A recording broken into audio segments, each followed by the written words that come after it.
స్వాములు వారి గుళ్ళు కట్టి గుళ్ళో దేవుని ప్రవేశపెట్టారు. నాయన బాణపెంకలేశ్వర స్వామి గుడికి తన చరిత్ర ఉంది. ఏడాది ఒకనాడు ఏకాదశి నాడు వాళ్ళు కూడా బాబోని సేవాడే ఒకనాడు ఏకాదశి నాడు తెల్లవాళ్ళు కూడా బాబోని సేవ. భద్రాచలం రాముల వారి కళ్యాణమైన తర్వాత 3వ నాడు వస్తుంది.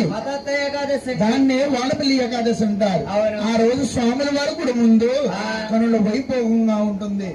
ఒక అబ్బాయి పెళ్లి అవ్వాలన్నా, ఒక అమ్మాయి పెళ్లి అవ్వాలన్నా, ఒక మేడ కట్టుకోవాలన్నా, ఒక లోగులు కట్టుకోవాలన్నా, ఒక బిజినెస్ లో కలిసి రావాలన్నా 7 వారాల ఎంకన్న దర్శనము 7 వారాలు వరుసగా వెళ్ళాలి. 8వ వారం ఆగిపోయి 9వ వారం స్వామి వారి పేరు నమ్మగా అర్చన చేయించుకోవాలి.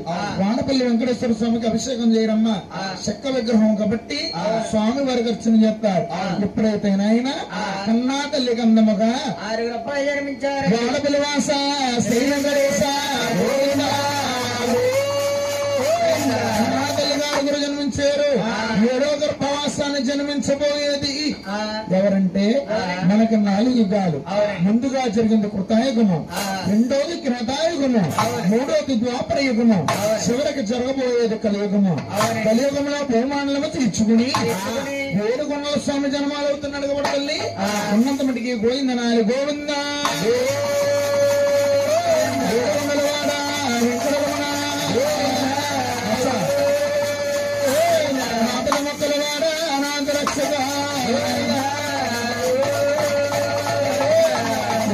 ఆకాశమార్గాన మధ్యలో ఒక జ్యోత ఆగిపోయింది మన తల్లి.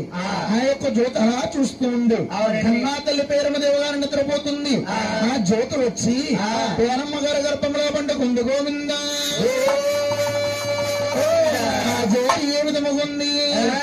ఒకటాయి